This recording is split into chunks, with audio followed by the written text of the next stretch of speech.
halkani waa BBC oo ka dhageysanaysaan muujadaha gaagaaban efemyada magaalooyinka qaarkood iyo barta internetka aan ku leenahay ee bbcsomali.com.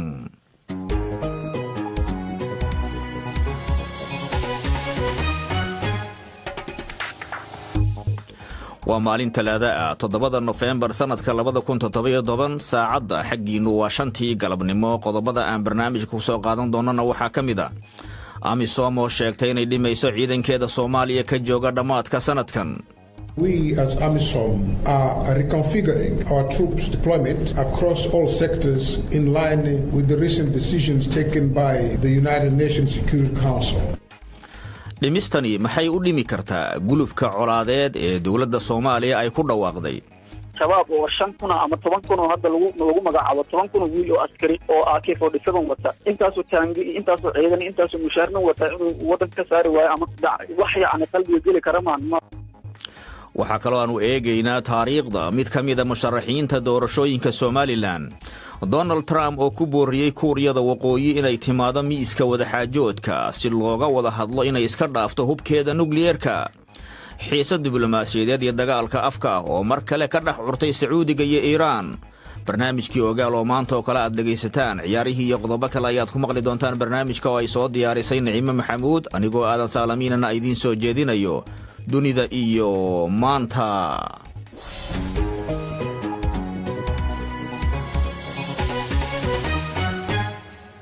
marka hore ku soo dhawaada wararka BBC-da iyo Fardowse Maxamed Cilmi stuudiyaha magaalada Nairobi. mahadsanid Saalamiin. madaxweynaha Mareykanka Donald Trump ayaa ugu baaqay dhammaan dalalka caalamka inay joojiyaan xiriirka ganacsi ee kala dhaxeeya Kuuriyada Waqooyi si loogu qasbo in ay joojiso barnaamijka hubkeeda nuclearka. Trump oo ka hadlayay shir jaraa'id uu ka dhacay magaalada Seoul ayaa sheegay in aan la aqbali karin in dunidu taageerto waxa uu ugu yeeray qatarta sii kordhaysa ee rejiimka Pyongyang. hadalka madaxweyne Trump ayaa u muuqda in la xoojinayo cunaqabataynta haatan saaran Kuuriyada Waqooyi. hay-adda qaramada midoobay ayaa ugu baaqday xulafada uu hogaaminayo Sacuudiga inuu soo afjaro waxa uu ugu yeeray go'doomin musiibo ku ah wadanka Yemen. hay-addu waxay sheegaysaa in go'aanka lagu xirayo dhammaan xuduudaha cirka, dhulka iyo badda ee Yemen ay joojinayso duulimaadka gargaaryada u sida dadka ay saamaysay colaadda ka taagan dalkaasi Yemen. dhaxal sugaha Sacuudi Carabiya Maxamed bin Salmaan ayaa sheegay in hubka Iiraan ay u geynayso falaagada Xuutiyiinta Yemen lagu tirinayo in uu yahay dagaal ka dhan ah dalkiisa. maalintii Sabtida falaagada Xuutiyiinta ayaa sawaariikh ku tuuray caasimada Riyaad ee dalka Sacuudi Carabiya. isbahaysiga xulafada Sacuudiga ayaa ku taageera dowladda Yemen dagaalka ay kula jirto falaagada Xuutiyiinta kuwaasi oo taabacsan dowladda Iiraan. telefishin ku yaala caasimada Afghanistan ee Kabul ayaa hawada ka baxay kadib markii rag hubaysan ay soo weerareen dhismaha uu ku yaalo. ugu yaraan 3 nin oo hubaysan ayaa weerar ku qaaday telefishinka aroornimadii hore ee saaka iyaga oo ku tuuray bambooyin toogtayna mid ka mid ah ilaalada telefishinka kadib markii ay ku tuureen waxyaabaha qarxa albaabka laga galo dhismaha telefishinkaasi. shaqaalihii telefishinka ayaa laga daadgureeyay dhismaha waxaana isbitaal la dhigay ku dhawaad 20 ka mid ah shaqaalaha. kooxda isugu yeerta dowladda Islaamka ee IS ayaa sheegatay in ay weerarkan ka dambeysay. ugu dambeyntiina 3 dumar oo isu soo miidaamiyay ayaa isku qarxiyay magaalada Maiduguri ee waqooyi bari Nigeria. ilaa iyo haatan wararku waxa ay sheegayaan in qaraxaasi ay ku dhinteen dumarkaasi isqarxiyay. dhowr qof ayaana ku dhaawacmay. magaalada Maiduguri ayaa ah halkii lagu soo dhisay kooxda Boko Haram ee ka dagaalanta dalkaasi. gobolka dariska la-ah ee Adamawa ayaa koox looga shakiyay Boko Haram waxa ay weerareen xalay magaalada Kulaag waxaana ku qaxay weerarkaasi 100 qof oo shacab ah. warkii caalamkana waanaga intaan dib idinku celiyo aadan Saalimiin iyo stuudiyaha London. maasanid fardowse halkaad naga dhegaysanaysaan waa London. aan ku bilowna howlgalka nabad ilaalinta ee midowga Afrika ee Soomaaliya ayaa waxa ay sheegeen in dhamaadka sanadkan ay dhimi doonaan ciidankooda iyadoo la raacayo qaraarkii qaramada midoobay ee tirsigiisu ahaa 2372 iyadoo si isku mid ah markaasi ay u samayn doonaan dhimistaasi qaybaha kala duwan ee ciidanka AMISOM. dhinaca kale AMISOM waxa ay sheegtay inay diyaar u tahay duulaanka ka dhanka al-shabaab ee ay ku dhawaaqday dowladda Soomaaliya. wariyaha BBC-da magaalada Muqdisho Ibrahim Maxamed Aadan oo ka qayb galay shir jaraa'id oo uu qabtay madaxa AMISOM Ambassador Francisco Madera ayaa faahfaahinta warkaasi noo soo diray. Ambassador Francisco Madera waxa uu sheegay in 31 Diseembar 1000 askari laga dhimi doono 22,000 askari ee ka jooga Soomaaliya midowga Afrika kuwa oo ka kala socda wadamada Uganda, Burundi, Kenya, Djibouti iyo Ethiopia. We as AMISOM are reconfiguring our troops deployment across all sectors in line with the recent decisions taken by the United Nations Security Council. AMISOM ahaan waxaan dib u habeyn ku sameynaynaa dhammaan ciidamadeena ku sugan qaybaha kala duwan ee Soomaaliya si waafaqsan go'aanka uu dhawaan gaaray golaha ammaanka ee qaramada midoobay. AMISOM waxay bilowday inay dhinto ciidankeeda waxaana Soomaaliya ka bixi doona 1000 askari marka la gaaro 31 bisha Diseembar ee sanadkan. ciidan dhimistan ayaa laga dhaqangelin doonaa dhammaan qaybaha ay joogto AMISOM sida awgeed waxa bilowday dhaqdhaqaaq ciidan oo dalka oo dhan ah waxaana uu socon doonaa toddobaadyada nagu soo fool kale. hanaankan ayaa sidoo kale looga gol leeyahay in mas'uuliyadda ammaanka dalka lagu wareejiyo xoogagga ammaanka ee qaranka Soomaaliya. The handover process of national security responsibilities to the Somali National Security Forces. dhinaca kale madaxa howlgalka midowga Afrika ee Soomaaliya ee loo yaqaan AMISOM Ambassador Francisco Madera ayaa sheegay in 500 oo askari oo police AMISOM la soo kordhin doono si ay gacan uga geystaan tababarka ciidanka booliska Soomaaliya. As the military draw down, the African Union will deploy an extra 500 police officers. iyadoo militarigu bilaabaya bixitaankiisa midowga Afrika waxa uu keeni doonaa 500 oo booliis oo dheeraada kuwaas oo gacan ka geysan doona xoojinta barnaamijyada tababarka xoogagga booliska ee Soomaaliya. arrintan waxaan aaminsanahay inay gacan ka geysan doonto ballaarinta sharciga iyo kala dambeynta waddanka taasoo ammaan ka dhigaysa Soomaaliya. waxaan sii wadaynaa inaan ugu baaqno saaxiibada oo dhan inay ballaariyaan taageerada xoogagga ammaanka qaranka ee Soomaaliya si loo hubiyo in taageerada si wanaagsan We continue to appeal to all partners, extending support to the Somali National Security Forces to ensure the support offered is well coordinated. mar aan weydiiyey madaxa AMISOM goorta guud ahaan ciidankoodu ay ka baxayaan Soomaaliya waxa uu ku jawaabay In accordance with the UN Security Council Resolution 2372 si waafaqsan qaraarka golaha ammaanka ee qaramada midoobay kaasoo tirsigiisu yahay 2372 ka bixitaankeena Soomaaliya waa inuu ahaadaa mid tartiib ah xaaladda dalka ku salaysan mas'uuliyadii ku jirto isla markaana loo sameeyay si aan wax u dhimayn ammaanka shacabka Soomaaliya laguna joogteyn karo goolihii aan gaarnay muddooyinkii dambe. marka ma dhacayso inaan 10 maalmood gudahooda dalka uga baxno. waxaan dalka ka bixi doonaa marka ay diyaar noqdaan ciidanka xoogga Soomaaliya ayna dareemaan inaan dalka ka bixi karno. xilli laga hadlayo dhimista ciidanka AMISOM ayay dowladda madaxweyne Farmaajo isu diyaarinaysaa duulaan ka dhan ah al-shabaab. haddaba AMISOM duulaankaasi qayb ma ka tahay? waa kan mar kale Francisco Madera. We are going to work side by side with the government to defeat Al-Shabaab. We are going to fight Al-Shabaab in all fronts. I'm not going to tell you which specific front so that Al-Shabaab does not run away from there. waxaan dawladda kala shaqayn doonaa in laga adkaado Al-Shabaab. waxaan Al-Shabaab kala dagaalami doonaa aag kasta. mana doonayo inaan kuu sheego aag gaar ah si aanay halka uga cararin. haddii galabta ama saa dambe aad aragto qarax ka dhacay magaalada Muqdisho ma aha inaad cabsooto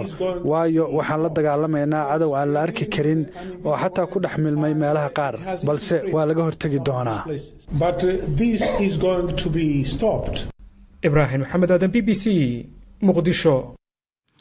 Ibrahim aad iyo aad buu mahadsan yahay warbixintaasi uu noo soo diray. dhinaca kalena waxaan arrinta dhimista ciidamada AMISOM aanu ka wareysanay Cabdinuur Daahir oo falanqeeya arrimaha ammaanka ee Geeska Afrika kana tirsan telefishinka Turkiga ee TRT qaybtiisa caalamka la hadasha. qadka telefoonka ayuu igu warramay isagoo jooga magaalada Istanbul. salamin arrintan aran oo cusub maahan horay waxa golaha ammaanka qaramada midoobay wuxuu u go'aamiyey amisom ciidamada ka jooga Soomaaliya in sanadkiiba 1,000 askar la dhimo oo muxuu ahay sanad walba 22,000 ay ahaayeen si tartiib loo dhimo si ay u fududaato hadhoodii wadanka inay uga baxaan hase ahaatee xilligan hadda ay kusoo aaday xilli waxaa dhihi karnaa xaaladdu ay meel adag marayso oo critical stage oo dowladda Soomaalida u diyaar garoobayso howlgal xoog badan oo looga saarayo al-shabaab iyo kooxaha nabadiidka dalka ayay tahay inkastoo amisom 10 sano ay wadanka joogaan oo haddana 10 sano wixii laga sugayay iyo expectationkii laga lahay ay sigaarin in ka yar ay sameeyeen midaas waa gartay amisom dhinaca kale way sheegeen dowladda dagaalka ay kula jirto inay garab istaagi doonaan oo ay goob kasta kala dagaalami doonaan laakiin waxaa la isweydiinayaa waqtiga ay ku soo aaday iclaankan ah inay ciidamada dhimayaan moral ahaan maxay markaasi u siyaadin kartaa al-shabaab maxayse u dhimi kartaa ciidamada Soomaaliya iyo dowladda Soomaaliya dadaalka ay wado moraliyan ama muxuu ahay qalbi ahaan xoogay waxa laga yaabaa inay dhaawacdo oo muxuu ahay offensive hadda ama dagaalka lagu jiro in xoogay al-shabaab ay isdhahaan ciidanka idinku soo wajahnay iyo muxuu ahay dagaalka lagu soo jiray boqolkii qofba dhowr askari idinka dhimatay idinka yaraatay inay isdhahaan waa macquul asa ahaatee qorshahan wuxuu ahaa qorshe hore loo diyaariyey sanadka dambena sidoo kale 2018 bisha Oktoobar dhamaadkeedina sidoo kale in 1,000 wadi oo ciidan dib loo dhigo laakiin hadda sidoo madaxweyne Farmaajo uu bishan hadda dhamaatay wadamada amisom ciidanka ay ka joogaan safar badan ku bixiyay oo si taageero ciidanka dowladda loo siiyo iyo muxuu ahay dowladdiisa waxaa sidoo kale xilligii munaasabka ma ahan laakiin waa gartay markaad fiiriso bal 10 sano ay wadanka joogeen amisom guulaha ay gaareen iyo ka amisom ahaan yani ciidan ilaa iyo ku dhawaada 30,000 ayaa la sheegaa qarash fara badan ayaa ku baxa marka aad fiiriso markaasi howlgalkaasi muddada dheer soconayay iyo qarashka ku baxayay iyo guulaha la gaaray maxaad is leedahay waa la qaban karayo waa laga baaqsaday horta bishii March 2007 ayaa ciidanka amisom muqdisho la keenay Soomaaliya la keenay si dowladda muxuu Soomaaliyeed xarumaha ugu muhiimsan ay u difaacaan isla markaasna ay al-shabaab iyo wixii qatar ku ah dowladnimada ay ula dagaalamaan hase ahaatee wixii laga sugayay iyo rajadii laga lahay iyo wax u dhowmaysa keenin 40% dhihi karaa 40-60 kuma aysan guuleysan sababta ay tahay shaqada ay qabanayeen waxa is leeyahay shaqo ay daacad ka ahayd ma ahan shaqo waxay tahay meesha mushaar u soo doonteen ahayd amisom 30,000 ama 25,000 laakiin aan ka dhaxgalay Cabdinuurow madaxweynaha Farmaajo laftirkiisa wuu sheegay haddii amisom la'aanteed in guulaha maanta iyo horumarka la haysto xagga nabadgelyada inaan la gaari kari lahayn hal mid waa cadda horta sideedaba in yani ay difaaceen amisom xarumaha dowladda criticalka sida madaxtooyada baarlamaanka iyo wixii lamida iyo aeroboortka iyo dekedoo kale inay hayaan taas looma diidana ciidamo badan meesha ay uga dhinteen al-shabaab ay la dagaalameen wax badan oo loo baahnaay oo al-shabaab oo 5,000 ama 10,000 oo hadda lagu magacaabo 10,000 wiil oo askari oo AK-47 wata intaasoo taangi intaasoo ciidan intaasoo mushaarna wata inuu wadanka ka saari waayo ama kula dagaalami waayo wax yani qalbiga geli kara ma taas sabab arrintaasna waxay sababtay wadamo badan oo amisom taageeri jiray sida wadamada European Unionka iyo muxuu ahaa Turkiga iyo China oo xitaa qarash ku taageeri jiray inay kala baxaan lacagtooda ama ay yareeyaan xataa wadankan hadda Turkiga military base uu muqdisho ka dhisay saldhig ciidan sababta ugu dhisana waxaa la leeyahay oo analysis kala sameeyey Soomaaliya maadaama uu rajo fiican ka leeyahay amisom wax horumar ka sameeyeen inuu asoo ciidanka Soomaaliyeed si wanaagsan u tababaro ugu dambeyntii marka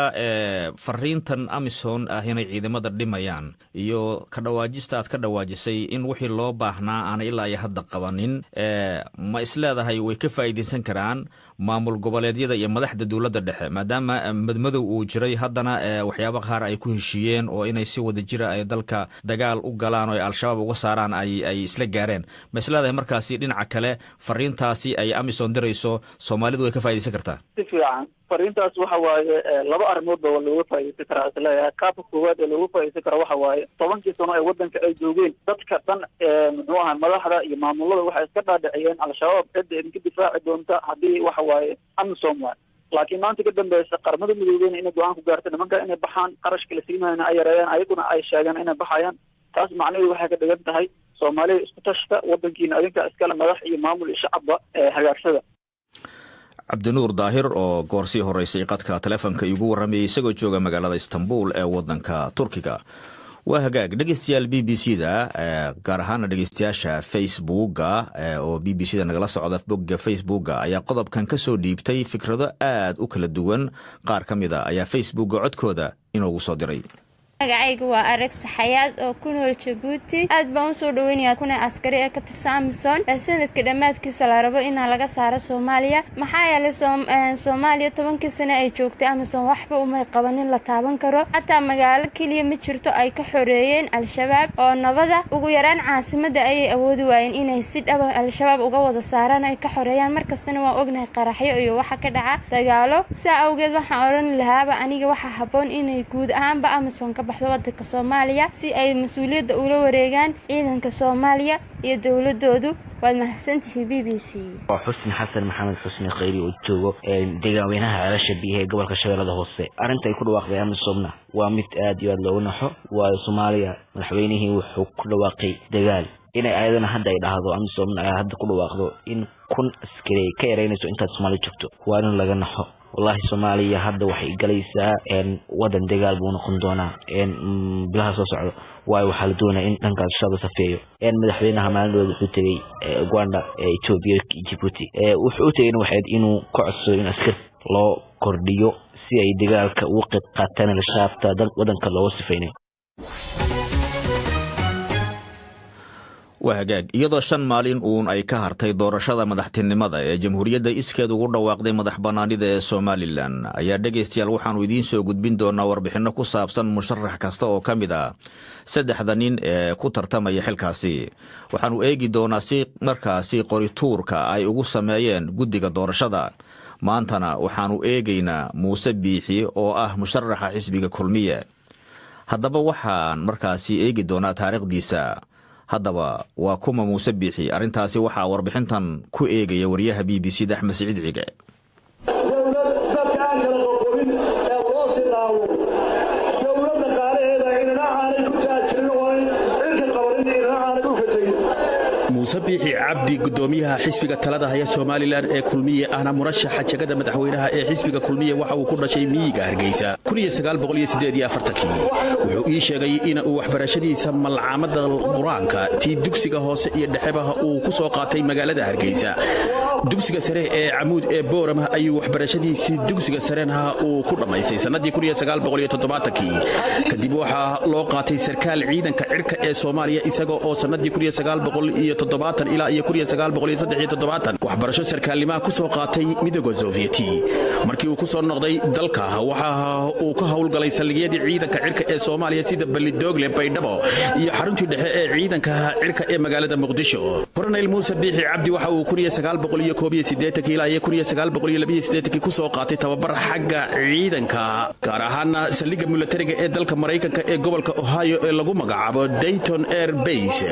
Muuse Biixi Cabdi waxa uu mar kale 1983 ilaa 1985 tababar kale oo sarkaalnimo sare ah uu ku qaatay akaademiyada gobolka Virginia ee dalka Mareykanka ee lagu magacaabo Fort Lee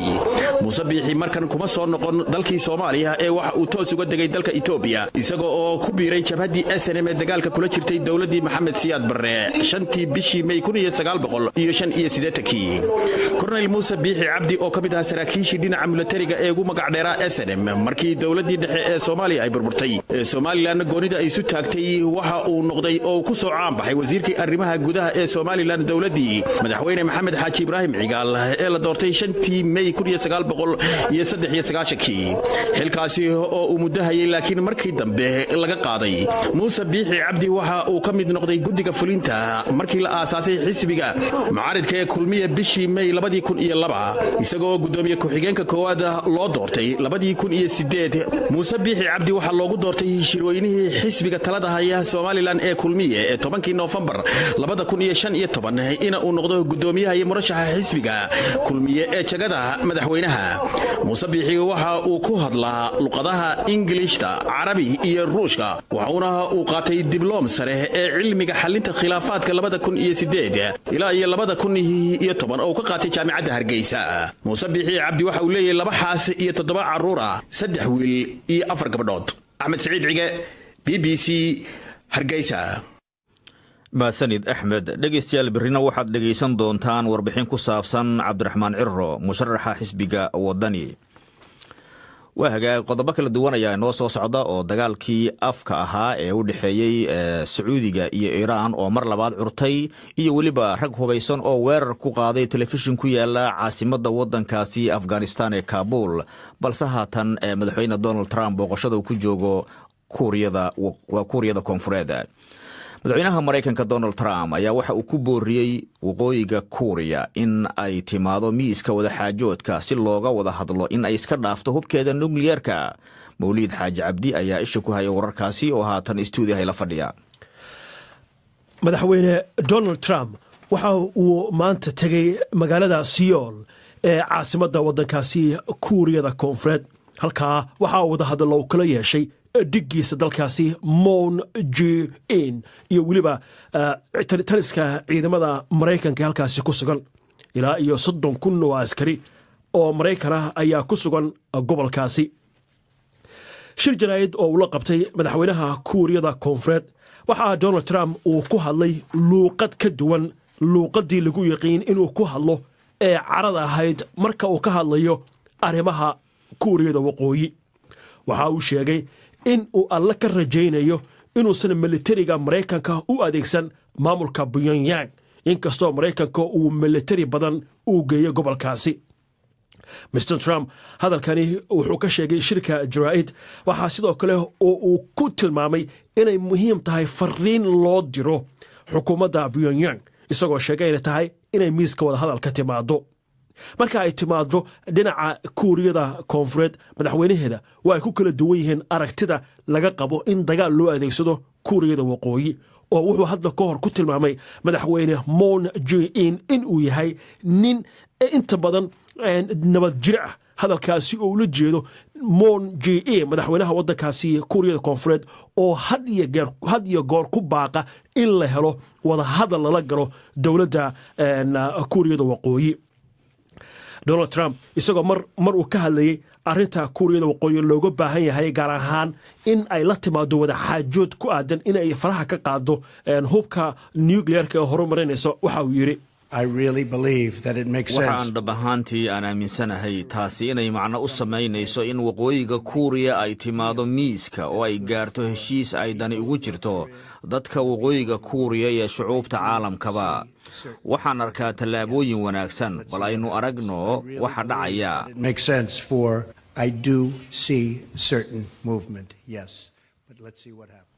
labada hogaamiye ee Mareykanka iyo Kuuriyada Koonfureed waxa ay ka dalbadeen Ruushka iyo Shiinaha inay cadaadis saaraan maamulka Kim Jong-un ee waddankaasi Kuuriyada Waqooyi. madaxweynaha Mareykanka ayaa sidoo kale sheegay in maamulka Seoul uu u dalbayo qalab military oo bilaayiin dollar ku baxaya si Mareykanka markaasi uu uga difaaco Kuuriyada Waqooyi haddii ay gantaalo soo dirto. waxaa socdaalkani uu ku aadan yahay safar uu ku tagayo 5 wadan oo ka tirsan qaaradda Asia waana markii ugu horeysay madaxweyne Donald Trump tani markuu xilka u qabtay uu markaasi ku tago sodcaal gobolkaasi. safarkiisa maanta ku taga magaalada Seoul ee dalkaasi Kuuriyada Koonfureed madaxweyne Donald Trump ma ahayn mid si fiican loo soo dhaweeyay oo dadka dhan soo wada dhaweeyeen. waxaa jiray dad banaan baxay qaar badan oo ka midana waxay lahaayeen waxaan ka rajaynaynaa in luuqadii lagu yaqaanay ee carada ahayd ee xanaaq ahayd oo wax ka bedelo isla markaasna luuqad jilicsan uu ku wajaho Kuuriyada Waqooyi. aadan mahadsanid Mawlid. halkaad naga dhageysanaysaan waa London.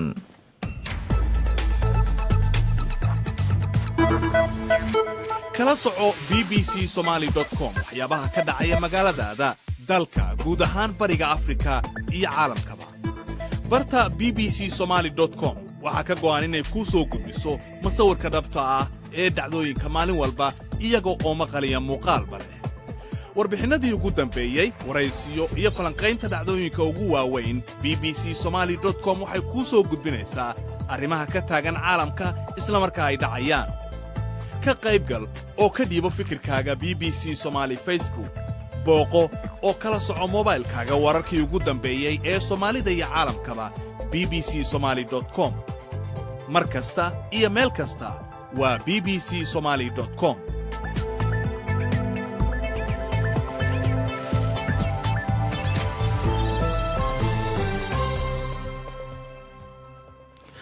dhaxal sugaha boqortooyada Sacuudiga Amiir Mohammed bin Salman ayaa waxa uu ku eedeeyay Iiraan in ay samaynayso duulaan militari oo toos ah iyadoo gantaal u qaybinaysa fallaagada Yemen. tan ayaa loo fasiran karaa ficil dagaal ayay warbaahinta qaranku ka soo xigatay amiirka oo wada hadal dhinaca telefoonka la lahaa xogayaha arrimaha dibadda ee Britain Boris Johnson. sabtigii ayaa gantaal bolistig ah waxaa laga weeciyay meel ku dhow caasimadda Sacuudiga. Cabduqaadir Yuusuf Cali ayaa soo jeedinaya warbixintan. Iiraan ayaa beenisay inay hubeynayso xutiyiinta la dagaalamaya dowladda ay Sacuudiga taageerto ee dalka Yemen.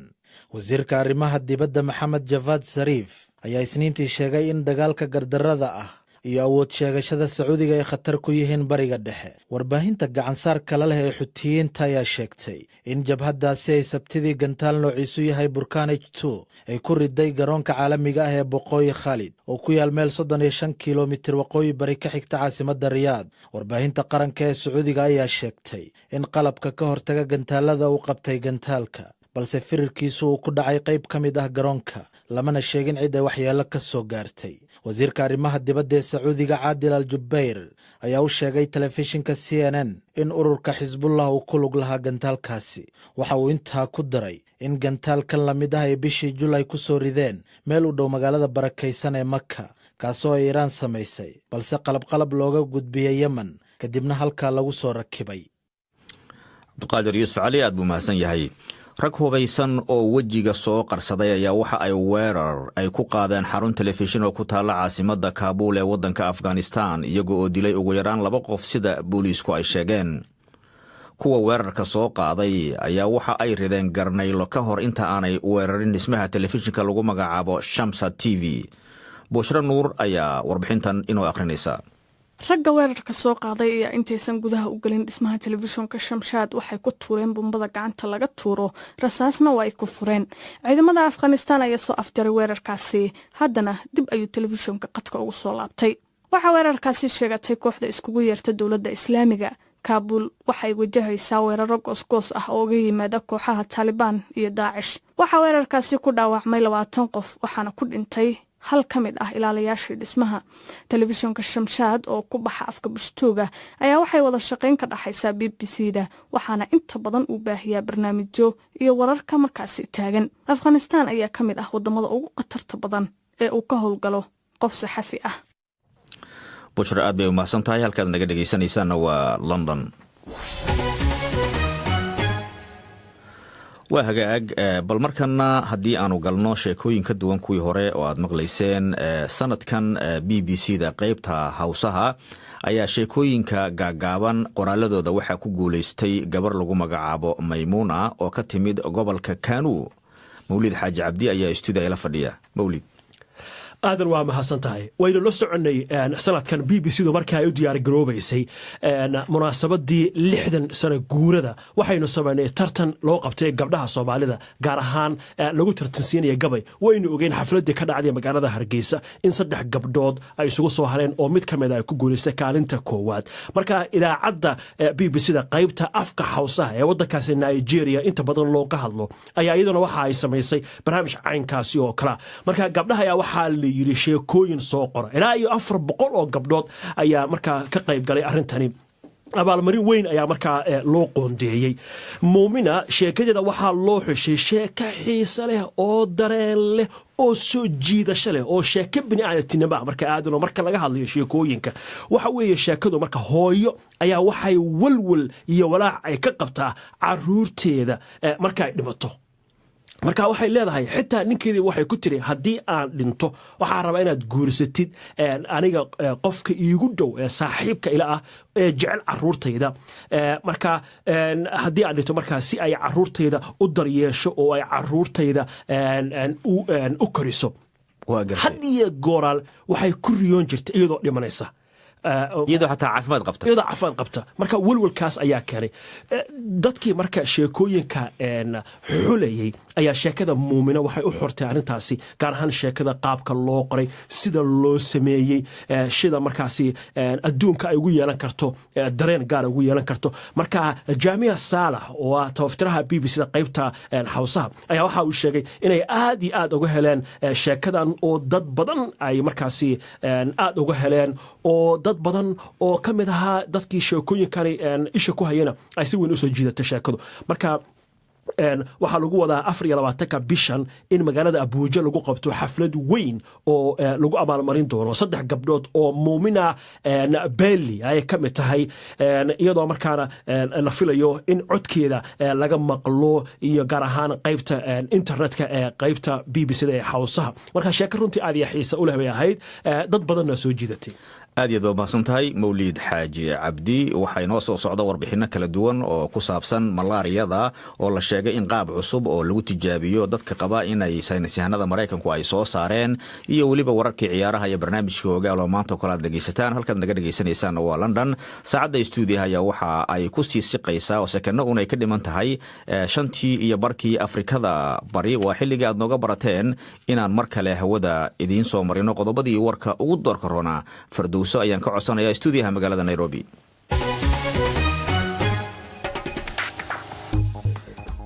madaxweynaha Mareykanka Donald Trump ayaa ugu baaqay dhammaan dalalka caalamka inay joojiyaan xiriirka ganacsi ee kala dhaxeeya Kuuriyada Waqooyi si loogu qasbo inay joojiso barnaamijka hubkeeda nuclearka hadalkan madaxweyne Trump ayaa u muuqdo mid xoojinaya cunaqabataynta haatan saaran Kuuriyada Waqooyi hay-adda qaramada midoobay ayaa ugu baaqday xulafada uu hogaaminayo Sacuudigu in uu soo afjaro waxa uu ugu yeeray go'doomin musiibo ku ah wadanka Yemen hay-addu waxay sheegaysaa in go'aanka lagu xirayo dhammaan xuduudaha cirka dhulka iyo badda ee Yemen ay joojinayso duulimaadyada gargaarka u sido dadka ay saameeyeen colaadaha ka taagan Yemen dhaxal sugaha Sacuudi Carabiya Maxamed bin Salmaan ayaa sheegay in hubka Iiraan ay u geynayso falaagada Xuutiyiinta Yemen lagu tirinayo in uu yahay dagaalka dhan ah dalkiisa Sacuudiga maalintii Sabtida falaagada Xuutiyiinta ayaa sawaariikh ku tuuray caasimadda Riyaad ee dalkaasi Sacuudi Carabiya ugu dambeyntiina ugu yaraan 3 nin oo hubeysan ayaa weerar ku qaaday telefishin ku yaalo caasimadda Kabul ee dalka Afghanistan aroornimadii hore ee saaka iyagoo ku tuuray bambooyin toogtayna mid ka mid ah ilaalada telefishinka kadib markii ay ku tuureen waxyaabaha qarxa albaabka laga galo dhismaha uu ku yaalay telefishinka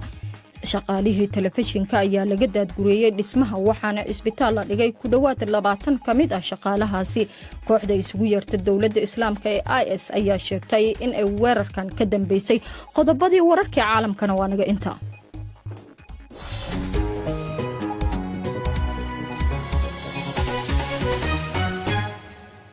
Fardows aad bay u mahadsan tahay dadka malaariyada qaba ayaa neefta ama hawada ay sii daayaan waxa loo isticmaali karaa in lagu tijaabiyo cudurkaasi inay qabaan iyo in kale sida ay sheegeen saynisyahano Mareykanka tijaabada ayay macquul tahay in lagu garto kiisaska cudurka carruurta laakiin waxay u baahan tahay in la sii horumariyo si ay qalab joogta oo wax lagu tijaabiyo ay u noqdaan Maxamed Cadde ayaa warbixintan soo jeedinaya mid ka mid ah waxyaabaha ay uriso kaneecada ayaa waxa uu dhigan yahay urta dabiiciga u ah ee soo jiita xasharaadka isla markaana baahiya malaariyada cilmibaarayaasha ayaa aaminsan in dadka malaariyada qaba ay sii daayaan caraf neeftooda la socota oo soo jiidata kaneecooyin isla markaana sidaas ayay ku baahaa cudurka inkastoo loo baahan yahay in tijaabadani la sii wado haddana waxa ay muujinaysaa inay tahay raqiis sahlan tahayna sida kaneecada loo baari karo sida ay sheegayso Audrey Odom oo professorad ah iyo asxaabteedu tijaabada lagu sameeyay nafsiga ayaa waxa lagu ogaaday caraf ilaa iyo 6 ah oo muujinaysa waxyaabaha ay ka kooban tahay malaariyada carafteedu cilmibaarayaasha ayaa isku dayay in ay tijaabadan ku sameeyaan 35 carruur oo reer Malawi ah oo qaarkood ay qabaan malaariya qaarna aysan qabin waxaana natiijadu ay noqotay 29 carruur in malaariya laga helo taasna waa guul la gaaray oo gaaraysa 83% wali aad ayay u hooseysaa tijaabadani in si joogta loo isticmaalo hasaatee cilmibaarayaasha ayaa waxa ay ku rajo weyn yihiin in ay horumarin doonaan kana dhig doonaan mid la isku halayn karo ayna isla markaasna hawl badan ka qaban doonaan in kaneecada laga baaro dhiiggaaga ayaa waxa ay tahay mid farsamo u baahan isla markaana dhib badan la mutaysanayo haddii la rabo in dad dhiig looga qaado meelo baadiye ah cilmibaaristan ayaa waxaa la horgeynayaa kulanka sanadkan oo ay kaga qaybgelayaan Mareykanka dadka aqoonta durugsan u leh daaweynta iyo caafimaadka dhulka kulaylaha ah ee loo yaqaano tropicalka Maxamed Cadde aad buu mahadsan yahay warbixintaasi uu noo soo jeedinayay markana haddaan dhinacii ciyaaraha u leexanno waa kan cabdifitaax ibraahim oo bal wararkaasi ciyaaraha inoo haya. tababaraha cusub ee kooxda West Ham United David Moyes ayaa waxa uu sheegay inuu u baahan yahay in taageerayaasha kooxdaasi ay baritaaraan maadaama uu doonayo in kooxdaasi ay ka simid ahaato horyaalka Ingiriiska. Moyes ayaa waxa uu bedelayaa tababarihii xilka laga qaaday ee kooxdaasi Sylvain Bilic, iyadoo kooxdun ay haatan ku jirto saddexda kooxood ee ugu hooseysa shaxda kala horeynta horyaalka Ingiriiska. Moyes ayaa waxa uu sheegay in shaqo weyn ay hortaal si uu kooxdiisa cusub ee West Ham United uga sii mid ahaato horyaalka Ingiriiska. hase yeeshee qaar ka mid a taageerayaasha kooxda West Ham United ayaa waxa ay shaki ka muujiyeen awoodda David Moyes. hase yeeshee laacibka hore ee khadka dhexe uga dheeli jiray kooxda Everton Leon Osman, kaas oo muddo dheer ay soo wada shaqeeyeen tababare Moyes, ayaa waxa uu sheegay in tababarahaasi aan si cadaalada shaqadiisa loo qiimayn. ma garanayo nooca qaab ciyaareed ee West Ham ay adeegsanaysay. daacadnimo kasta waan ogahay inay leeyihiin taariikh weyn sida Everton ba u leedahay, laakiin ciyaarihii dambe West Ham ma ahayn kuwa wanaagsan. taasina waa sababta ay ugu baahan yihiin tababare cusub. ciyaarta ugu horreysa ee kooxda West Ham uu hogaamin doono Moyes ayaa waxay kaga hortegi doontaa kooxda Watford kadib marka ay soo dhammaadaan ciyaaraha caalamiga ah ee haatan la dheeli doono. dhanka kale waxaa soo ifbaxaya in qaar kale oo ka mid a ciyaartooyda xulka Ingiriiska aanay ka qayb qaadan doonin ciyaaraha caalamiga ah ee toddobaadka soo socda dhici doona. ciyaartooyda kooxda Manchester City Raheem Sterling iyo Fabian Delph ayaa dib ugu soo laabtay garoonka kooxdooda Man City kadib markii laga saaray liiska ciyaartooyda xulka Ingiriiska u dheeli doonta ciyaaraha soo socda. sidoo kale laacibka kooxda Liverpool Jordan Henderson ayaa ka mid a ciyaartooyda Ingiriiska ka maqnaan doonta. saddexdaas ciyaaryahanna waxay ku biirayaan labada laacib ee Tottenham u dheela ee ka maqnaan doona xulka Ingiriiska ee kala Harry Kane iyo Harry Winks, iyadoo shanta ciyaaryahan ee ka mid a ciyaaryahanada lafdhabarka oo Ingiriiska ay ka maqnaan doonaan xulkooda labada kulan ee uu Ingiriiska la ballansan yahay xulalka Jarmalka iyo Brazil, kulamadaas oo ka dhici doona garoonka Wembley ee xulka Ingiriiska. cabdifitaax ibraahim cagayare aad iyo aad buu u mahadsan yahay wararkaasi ciyaaraha ayuu noo soo gudbinayay. markana waa qayb kale oo ka mid ah barnaamijyada taxanaha ah ee Ogaal.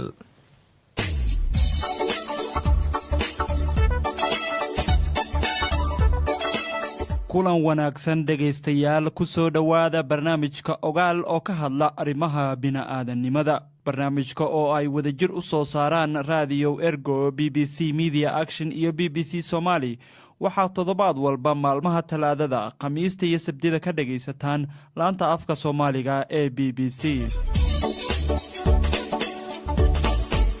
barnaamijku ay si wadajir idinkugu soo jeedinayaan anigoo ah Faadumo Macalin Abuukar iyo Muxyidiin Axmed Rooble. qodobadan maanta idinkugu hayno waxaa ka mid ah xoolo dhaqato ka faa'iidaystay caws abaarta u adkaysanaya oo dibadda laga keenay kaasoo lagu beera galbeedka magaalada Hargeysa. abaaraha dalka ku soo laalaabtay ayaa waxa ay saameyn ku yeeshaan dadka reemiyiga ah oo sanadihii ugu dambeeyey iyagu deegaanadooda ka soo barakacay islamarkaana magaalooyinka soo galay. haddaba ma jiraan hab ay reemiyiga uga gaashaaman karaan abaarta? waa muhiim in ay biyo roobabka in biyo laga ceshado. dadka laftiga reemiyigooda xoolo dhaqato way in beerahana wax laga introduce gareeyo, wax laga baro, oo maadaama raas ay degan yihiin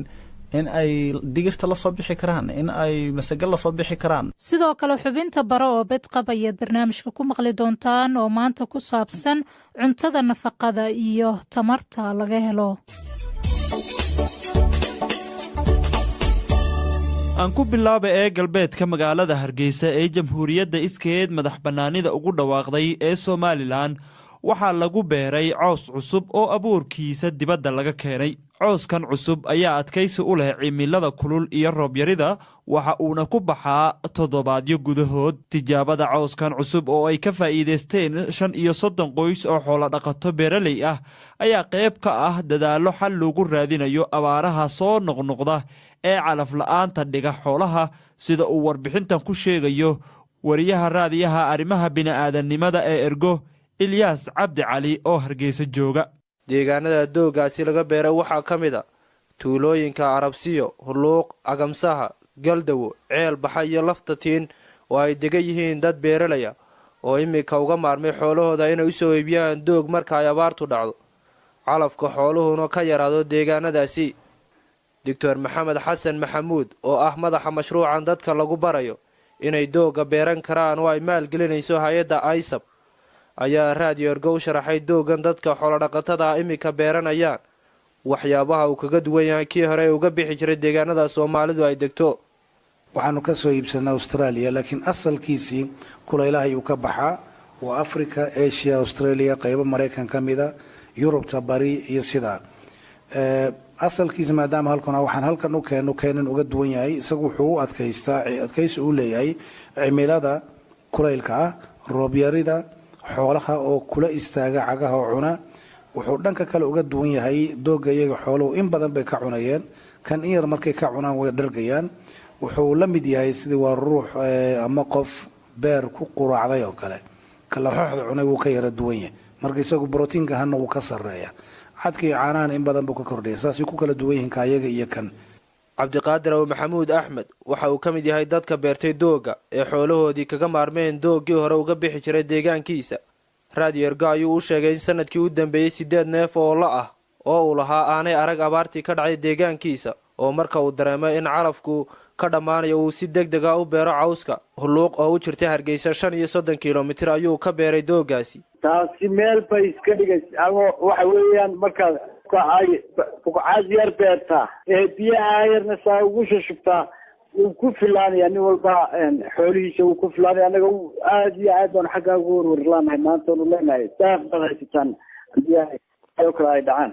wadanka haddii xoog dadku ay dhacaan oo loo soo jeesto beerana wuxuu noqonayaa faa'iido weyn. adiga qoyskaagii oo kale bal ka waran 2 sano u dambeeyay waa beerayseen muxuu iminka ka bedelay aad buu anaga wax uga tareeyo aniga kuu sheegaya neefkii caanaha yar sameynayay inuu caanihii uu kordhiyo. dadka deegaanka oo aan aqoon u lahayn horena u aqoon in doogga la beerto marka ay abaartu dhacdo ayaa sidoo kale iminka helay calaf ay xoolahoodu helaan. farxaan ibraahim yuusuf oo beertiisa oo ku taala deegaanka Gamsaha oo Hargeysa u jirta 45 kilomitir ayaa raadiyo ergo sheegay in marka xooluhu ay waayaan calaf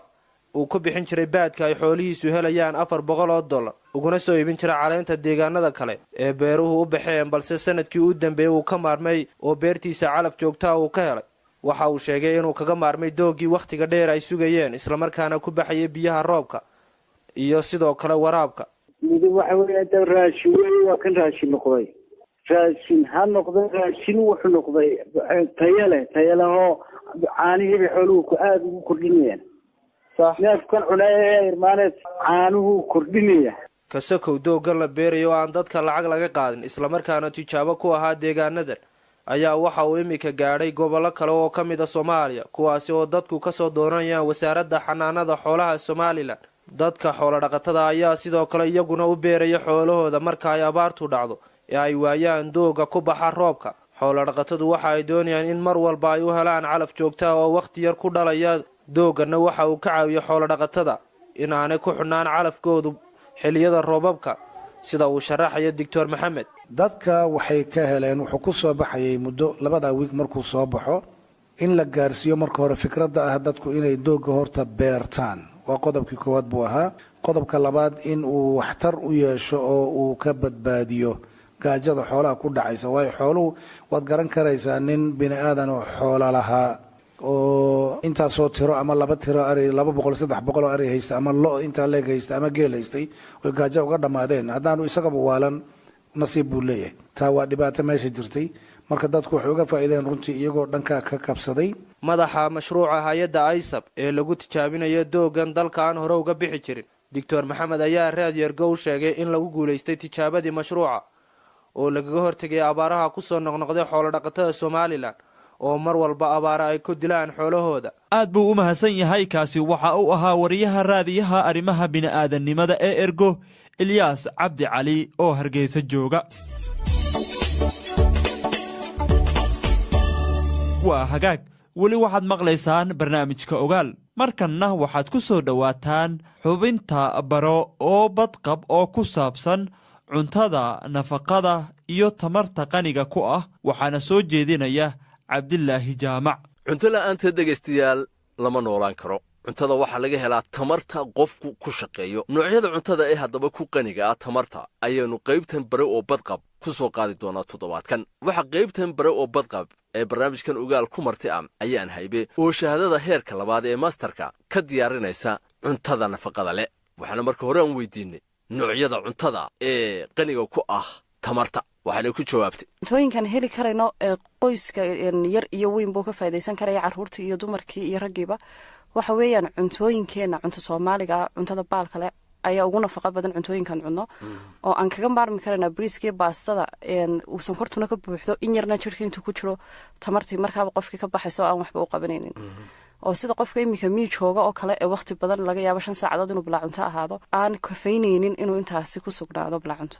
cuntooyinkaas waxa weeyaan walaalo cuntooyinka baalka leh ha ugu horeeyo garow yaryaruhu hadhow yaryaruhu waxa weeyaan wuxuu dheer yahay masagada waxa kamid ah heedeeni waxa kamid ah arbixida waxa kamid ah sareenka oo aad u fiican carruurtana aad ugu wanaagsan protein fara badan leh waxa kale oo kamid ah cuntooyinka nidhaahno misirka cadaska harakooga cuntooyinkaas oo badan waxay ka helayaan nafaqadii wuxuu ugu filan yahay cunto tamarna uu siinaya isla markaas wuxuu ku filaanaya inuu qofku maalintaas oo dhan firfircoonaado oo energy lahaado matalan marka cuntooyinkaasi ma la helaa oo deegaanka ma fudud yihiin dadku heli karaan inta aad tirinaysa baalka leh inkastoo imika abaara jiraan sixir barna jiro waxaas yar saameeyay xoogaa lacagtooda kor yar kacday haddana waxay ku fiican yihiin waa cuntooyinkeena inagu beerano ee wadankeena ka baxda ee sanadka oo dhan la heli karayo digirtuna ku jirta online digirtu iyada ugu borotiin badan casha ahaanna ugu fiican reerka marka hooyooyinku si fudud bay ugu diyaarin karayaan waxaanu uga dhib yar yahay bariiska baasta waqti badan ka qaadanaya khudrad badan gelisay lacag badan gelisay kan wax kale ugama baahnayn biyo karisa mooyaane noocyada cuntada nafaqada leh aynu soo tirinay ee qanigana ku ah tamarta dadka barakacayaasha ah iyo dadka abaaruhu ay imika meelihii ay joogeen ka kaxeeyeen ma isleedahay cuntooyinkaasi in loogu daro cuntooyinka la siinayo ee gargaarka ah ayaa habboon aad bay u habboontahay in cuntadan la siiyo ay ka faa'iideysan karayaan jirkooda ku jiraysa ayna waxna ku qabsan karayaan abaarina kaga soo kaban karayaan iyo nafaqadii jirkooda ka baxday una saamaxaysa inaanu nafaqa darro ku dhicin oo xataa carruurta yaryaradu wanaagsan marka laga hadlayo cuntada gurigii matalan biilkiisuba yar yahay ama dadka aynu ka hadlaynay barakacayaasha ah ee abaaruhu ay dhibaatada u geysteen dakhligoodu yar yahay haddii maanta ayaana lagu dhahdo u tilmaan cunto tamar badanna ay ka helayaan nafaqana ay ka helayaan kharash badanna aan lahayn sidee ha u sameeyaan baa oran lahayd dadkeena dhegeysanaya hooyooyinka gaar ahaan cuntooyinkan imika soo tirinayo dhan waxa weeyaan cuntooyinka ugu jaban wadanka marka la eego waxa ka qaadanaysaa oo kaliya tawa inay biyo ku karkariyaan khudrad kuma dhex darayaan wax kaloo badanna uma baahna in lagu daro nafaqo fara badan buu leeyahay neef gaadhiga madaxiisu caadi ahaan ma cuno oo Soomaaliyeed ma taqaano aadna uu jaban yahay wax dhacda in la daadiyo bisadaha amba ayda la siiyo marka aad buu uga faa'iideysan karayaan marqa ka baxayana xaafadda dhan buu ku filaanaya iyo qaybo kale oo kamid ah hilibka xoolaha Soomaaliya calooshiba kamid tahay caloosha kamid oo dhowr siyaabood loo diyaarin karayo oo ay suuga ka samaysan karayaan oo marqa la bixi karayaan laakiin aynu inagu iska daadino qiimo badan aan ku fadhiin badina ay dhacdaba in la iska daadiyo waxa jira madaxa kalluunka oo kale nafaqooyin fara badan buu aad u leeyahay vitamin A aad uga buuxda carruurta aad buu uga fiican yahay isagoo bilaashay daadiyaan kalluunlaydu way cidima iibsanayso kii laqdaadinay bilaashka hana cidima qaadanayso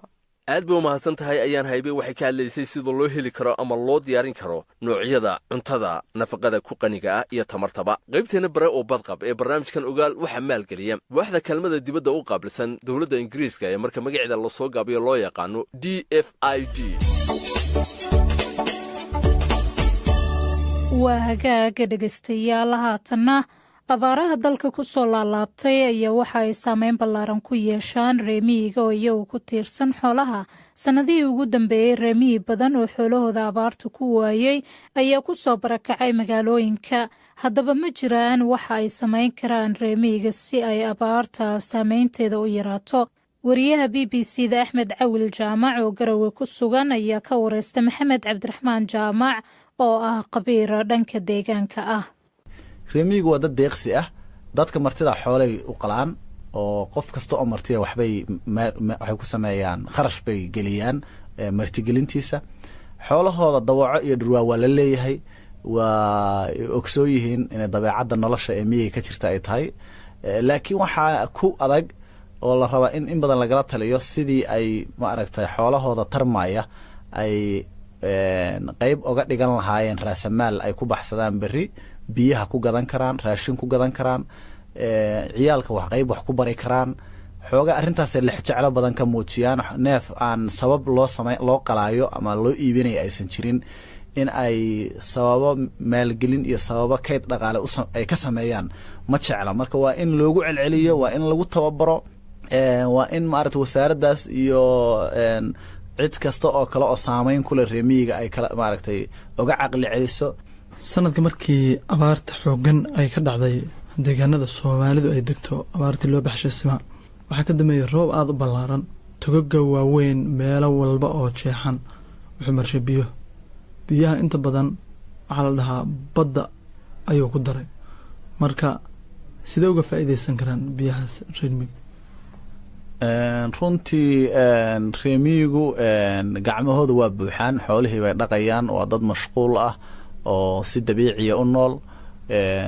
dadka la rabo in ay waxgeliyaan oo dib wax ugu celiyaan waa dadka magaalada degan, waa dadka dawliga ah oo maaragta magaalooyinka ku dhaqan, oo khayraadka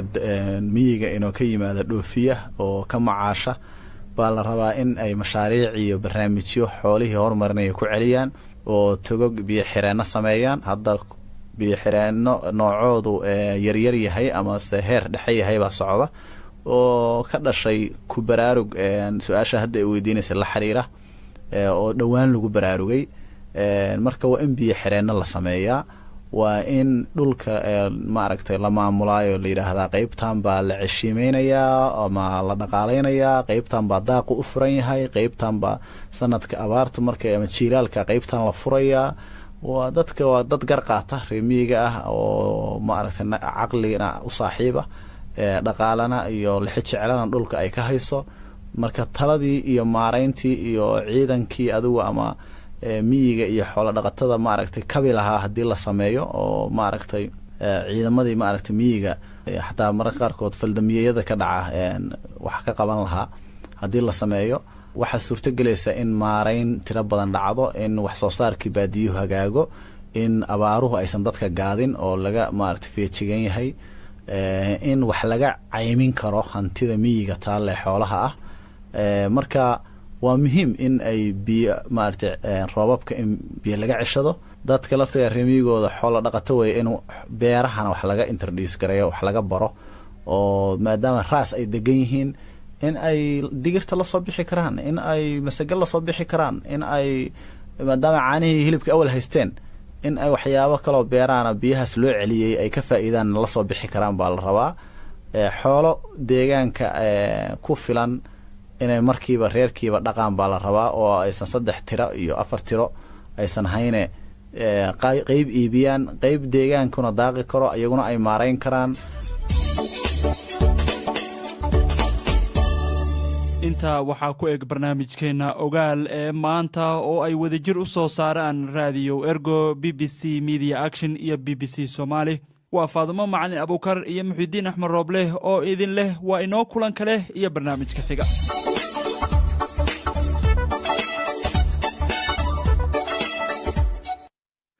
waa hagaag intaas haddii aynu kaga gudubno barnaamijkii taxanaha ee ogaal, halkaad weli nagala socotaan dhegeystayaal waa BBC London. dhegeysta haddii aad arki jirtay dad 6 ay u dhan yihiin oo meelo ka wada shaqaynaya, maanta waxaannu idiin haynaa meherad ganacsi oo dhammaan shaqaalaha ka howlgala ay yihiin kuwa maqalkala. meheradaasi ayaa ah maqaaxi ku taalla koonfurta waddanka Tanzania, waxaana shaqaalaha dhegahala ay adeegsadaan luuqadda tilmaanta oo qofkii wax ka dalbanaya faraha ayay isku fahmaan.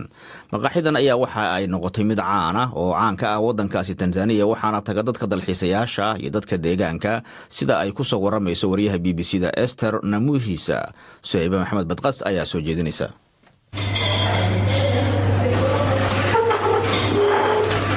tilmaam oo keliya dadku kuma fahmi karaan sida ay u mashquulka badan tahay maqaayadan oo shaqaalaheeda aanay u haysan fursad yar oo ay ku nastaan. si aad maqaayadan wax uga cunto waxaad u baahan tahay inaad taqaano luuqadda tilmaanta ee lagula hadlo dadka dhagahala. maqaayadda Neema ayaa ah tan keliya ee dadka maqalkala ku leeyihiin Tanzania. shaqaalaheeda oo dhanna waa kuwa dhagahala ama aan hadli karin. darbiyada maqaayadan ayaa waxaa ku dhigan astaamo luuqadda tilmaanta ah oo ka caawin kara dadka u soo cunno doortay inay dalabkooda gudbiyaan. Waxaan halkan ku arkaa oo aan la hadli rabaa mid ka mid ah macaamiisha maqaayadan. Magacaa?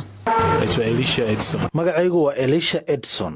Shaqaalaha halkan waa kuwa firfircoon, waxa ayna si wanaagsan u eegayaan shucuurta wejigaaga. Dhib kale ma kulmo, waxaan dalbado ayaa la ii keenaa. Waa dad shaqadooda u jajaban. Hadda waxaan gelayaa kushiinka. Waxaan halkan kula kulmay gabar kabalyeeri ah oo aan wax maqlin, sidoo kalena hadli karin.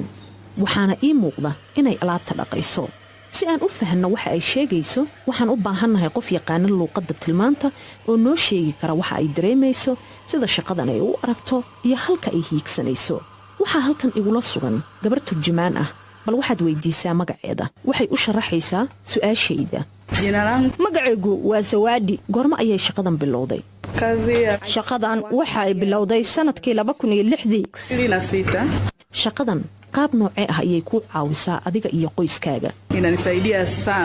Aad ayay ii caawisaa shaqadan. Hadda waxaan dareemayaa isbeddel, waayo naafanimada dhagaha waxa ay heshay aniga oo qof weyn ah. Qoyskaygana weligood ma aanay filaynin in aan u shaqayn doono. Maadaama aanan hadli karin, waxaan rumaysanahay in qof kasta uu karti leeyahay, waana in niyadda aan ka saarnaa in lixaadkeenna uu kala dhiman awgeed aanan waxba qabsan karin. Sidayda oo kale ayaad wax kasta qaban kartaa.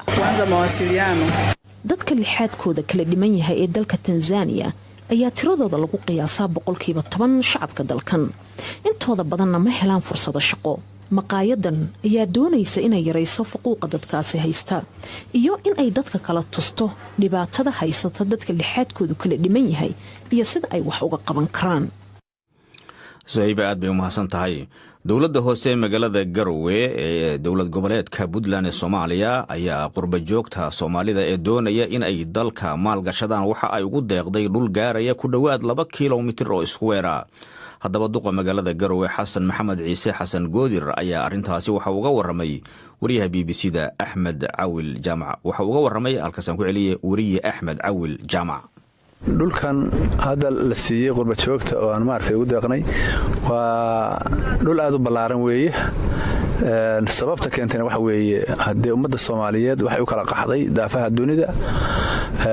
in badan oo kamid ah dadka aqoonta lahaa iyo dadkii maartay Soomaali maartay muhiimka u ahaa way arag ahaa ayaa maartay kamid ah dadka maartay dibadda u qaxay. dad ayaan ka maarmin oo labeenah u badan yahay dadkaasu. muddo dheerna dalkooda way ka maqnaayeen. ummadda Soomaaliyeedna waxa weeye argagaxii iyo kala cararkii iyo maartay kala maqnaanshihii dhibaato weyn buu ku yahay welina maartay dadkii sidii uu kala cararay buu u maqan yahay. hadda halkan waxaan ugu talagalay dadka Soomaaliyeed oo dhan in maartay